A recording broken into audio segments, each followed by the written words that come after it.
Mimi nilikuwa nikisikia nilipokuwa senator wa CORD, kila nikitega sikio kwa watu wa Jubilee na wasikia wakisema ukitaka kufanywa jambo fulani kama muone ndugu yake Uhuru, ukitaka kufanywa jambo fulani kama muone dadake Uhuru, kama ukitaka kufanywa jambo fulani kama muone ankali yake Uhuru. Hata hapa Mombasa wakati wa election wanatuletea ankali yake Uhuru na dadake Beth Mugo.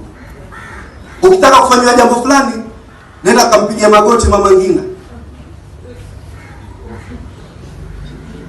Wewe umesikia mtu anaambiwa ile akamwone nyanyake kazini yake Ruto ndio kwa nyadhifa ya serikali?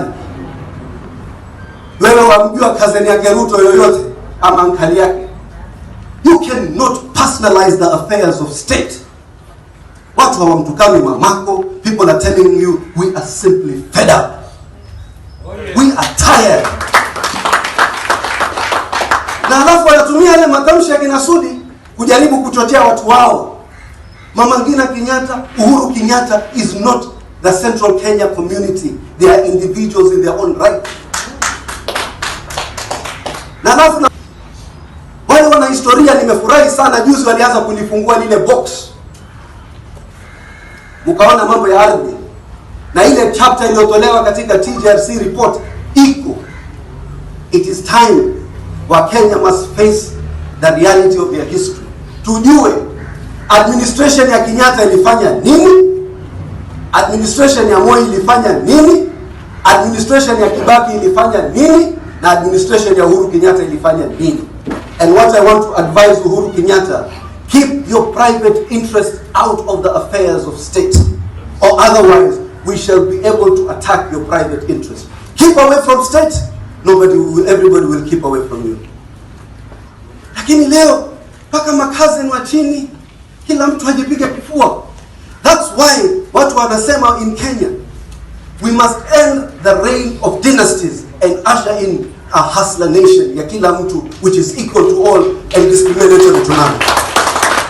Kwa hivyo mwisho kumalizia, nataka kulizungumzia kidogo. Unajua tuliambiwa tuanze na hapo kwamba ile live transmission watu wazungumza na taifa la Kenya kutoka Renaissance Center. Sisi watu muhimu. Mbona Raila akaenda live? Ni yule jamaa Umbati yule. Sasa kitu ambacho nataka kuambia,